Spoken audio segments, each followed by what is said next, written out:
에스겔서. 에스겔은 바벨론의 1차 공격 당시 예루살렘에 살던 제사장이었습니다. 바벨론은 도시를 전멸시키지는 않지만 1차로 이스라엘 사람들을 포로로 잡아가 버리는데 에스겔도 그중 한 명이었습니다. 이 책은 그로부터 5년 후 에스겔이 유대인 난민촌 근처에 있는 관계수로 뚝 위에 앉아있는 장면으로 시작됩니다. 때는 그의 30살 생일인 것으로 보이고 원래 그는 그 해에 예루살렘에서 제사장으로 임명될 예정이었죠. 그때 갑자기 에스겔은 이런 환상을 봅니다. 폭풍과 큰 구름이 다가오는데 구름 속에는 날개를 뻗어 서로 접하고 있는 4개의 기이한 생물이 있습니다. 이들은 각기 4개의 얼굴을 가졌고 곁에는 바퀴가 하나씩 총 4개 있었습니다. 그리고 나서 에스겔은 이 생물들의 날개가 눈부신 단상을 받치고 있고 그 위에 보좌가 있는 모습을 보는데 그 보좌 위에는 불처럼 사방으로 빛나는 사람처럼 생긴 형상이 앉아 있었습니다. 그 순간 에스겔은 자신이 무엇을 보고 있는지 깨닫고 이렇게 외칩니다. 이것은 주님의 영광의 형상이 모양이며 하늘 보좌의 전차를 타고 계신 하나님이시다.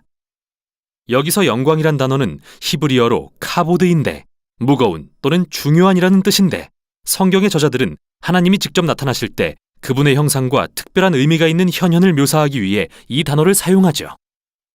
에스겔의 환상 속 모습들은 출애굽기에서 시내산에 나타나셨던 하나님의 모습과 매우 비슷하고 또 언약궤를 덮으셨던 하나님의 임재를 묘사한 것과도 매우 비슷합니다. 사실 이게 에스겔이 본 환상에서 가장 충격적인 것이었습니다. 그런데 하나님의 영광이 왜 바벨론에 임하신 걸까요? 원래대로라면 예루살렘 성전 안 언약궤 위에 계셔야 할 텐데 말이죠. 그래서 이 책의 첫 부분은 이 질문에 대한 고찰로 시작합니다. 더불어 에스겔은 이스라엘의 반역을 비난하기 시작하죠. 보좌에 앉으신 하나님이 에스겔에게 말씀하십니다. 그리고 그를 선지자로 임명하십니다. 에스겔은 이스라엘이 하나님과의 언약을 어떻게 깨트렸는지 다양한 방법으로 고발하게 될 것입니다. 이스라엘은 다른 이방신들에게 충성을 바치고 우상을 숭배했는데 이로 인해 이스라엘의 사회적 불의와 폭력이 만연하게 됩니다. 바로 그 결과 하나님은 에스겔을 세워서 백성들에게 경고하라고 하시는데요. 에스겔이 포로로 잡혀간 바벨론의 1차 침공 외에도 또 다른 공격이 뒤따를 것이며 예루살렘 도시와 성전의 파괴도 임박했다고 말이죠. 그래서 에스겔은 말뿐 아니라 다양한 방법으로 메시지를 전했습니다. 그는 시각적 연출을 하기도 했는데요. 예를 들어 길거리 공연 형식으로 대중 앞에서 정말 기상천외한 행동을 하기 시작했는데 이는 그의 예언적 메시지에 대한 비유 같은 것이었죠. 그는 작은 예루살렘 모형을 짓고 난 뒤 그게 공격을 당하는 것처럼 보이게 만들거나 머리카락과 수염을 완전히 밀고 난 뒤 그걸 칼로 내려치거나 가장 극단적인 행동으로서 대속죄일에 자신이 이스라엘의 죄를 짊어지는 연기를 했습니다. 또한 그는 1년 동안 한쪽으로 누워 쇠똥으로 불을 피우고 음식을 구워 먹었는데 이는 예루살렘이 포위당하는 동안 사람들이 먹게 될 더러운 음식에 대한 신호였죠. 그러나 그 중에서도 가장 낙심되는 나쁜 소식은 하나님께서 에스겔에게 말씀하시길 아무도 그의 말을 듣지 않을 거라는 것이었습니다. 이스라엘은 반역적이고 굳은 마음 때문에 에스겔을 거부할 겁니다.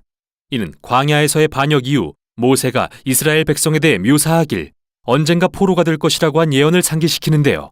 에스겔은 그 예언이 실현되는 걸 보는 불행한 특권을 누리게 됩니다. 그렇게 크게 실망한 에스겔은 자신의 역할을 이어갑니다. 그리고 약 1년 후 그가 또 다른 환상을 봤는데 성전에 대한 것이었죠. 그는 가상체험을 하듯 성전을 둘러보면서 그의 부재 중에 무슨 일이 벌어지는지 보게 되는데 좋아 보이지 않습니다. 그는 성전 앞 바깥들에서 이 커다란 우상 신상을 봅니다. 그리고 나서 이스라엘의 장로들이 이방신들에게 성전 안팎에서 제사 드리는 것을 본 뒤 이스라엘의 여인들이 담무스라는 이름의 바벨론 신을 숭배하고 있는 모습을 봅니다. 그리고 이 환상은 하나님의 영광스러운 보좌가 성전 위로 떠오른 뒤 동쪽 바벨론 쪽을 향해 떠나는 것으로 끝이 납니다. 이제 11장에서는 하나님의 영광이 왜 그리고 어떻게 바벨론에 있는 에스겔에게 임하셨는지 볼 것인데요. 이스라엘의 우상 숭배와 언약 위반이 너무도 노골적이고 역겨워지자 하나님은 자신의 성전을 떠나셨습니다. 그들은 하나님을 내쫓았으며 하나님은 이스라엘이 멸망에 처하게 하십니다. 하지만 하나님은 자기 백성을 버리시는 게 아니라 오히려 그들과 함께 포로가 되십니다. 11장의 환상 끝에서 하나님은 이스라엘의 남은 자들을 그 땅으로 돌아가게 하실 거라고 약속하십니다. 그리고 그들의 돌과 같은 굳은 마음을 제거하고 살과 같은 부드러운 마음으로 바꾸어 주시겠다고 하십니다. 그래서 마침내 하나님을 진심으로 사랑하고 따르게 될 수 있도록 말이죠. 희미한 소망의 빛과 같은 이 예언은 임박한 파멸의 현실 속으로 빠르게 가라앉고 맙니다. 그러나 11장은 이 책의 핵심적인 전환점으로서 나머지 부분이 어떻게 구성됐는지 이해하는 데 도움이 됩니다. 다음 세 부분은 모두 하나님의 심판에 대한 공표인데요. 첫째는 이스라엘, 다음은 주변 나라들, 그리고 예루살렘에 관한 것입니다. 그러나 그 후에는 11장의 소망적인 결론이 또 다른 세 부분으로 나뉘어 전개되는데요. 먼저는 이스라엘, 다음은 주변 나라들, 그리고 온 창조세계에 대한 소망에 대해서죠. 12장에서 24장은 이스라엘에 임할 하나님의 심판에 초점을 두는데요. 이 부분은 다양하게 구성된 시와 수필의 모음집입니다. 여기서 에스겔은 그가 즐겨 쓰는 비유와 우화를 보여줍니다. 그는 이스라엘을 불타 쓸모없는 나무까지 반항적인 아내, 감옥에 갇힌 위험하고 사나운 사자 또는 두 명의 난잡한 자매로 묘사하는데, 이러한 묘사는 모두 이스라엘의 지각 없는 반역과 우상 숭배의 결과가 패망이라는 것을 보여주는 것입니다. 이 부분에서 에스겔은 마치 하나님의 심판 법정에 선 것처럼 행동하는데요. 그는 먼저 이스라엘에 대해 수세기 동안 언약을 위반한 결과로서 파괴되어 마땅하다고 주장하기 시작합니다. 그리고 설사 노아나 다니엘이나 욥과 같이 세상에서 가장 의로운 사람이 살아서 하나님께 이스라엘을 살려달라고 기도한다 하더라도 하나님이 그 기도를 듣지 않으실 거라고 주장합니다. 이제 너무 늦은 거죠. 이처럼 하나님의 공의는 이스라엘의 이 세대가 죄의 대가를 치르기를 요구하십니다. 이제 포로가 되는 걸 면할 수는 없습니다. 더 이상 돌아갈 수 없는 지경에 이르렀으니까요. 이어서 에스겔은 먼저 이스라엘과 맞닿은 주변 나라들, 다음으로 그 지역에서 가장 강한 이집트와 두로에 초점을 맞춥니다. 이스라엘은 이 두 나라와 동맹을 맺고 그들의 신과 우상들을 받아들였습니다. 그래서 하나님은 오만하게도 자신들이 스스로 신이 되어 마음대로 옳고 그름을 정의한 두로와 이집트의 왕들을 꾸짖으십니다. 그리고 하나님은 이 왕들의 교만에 책임을 물으시며 바벨론을 들어 그들을 무너뜨리실 것을 알려주십니다. 그들은 다른 모든 이들과 함께 하나님의 심판 앞에 설 것입니다. 이렇게 강렬한 두 부분이 끝나면 33장의 짧은 이야기가 나옵니다.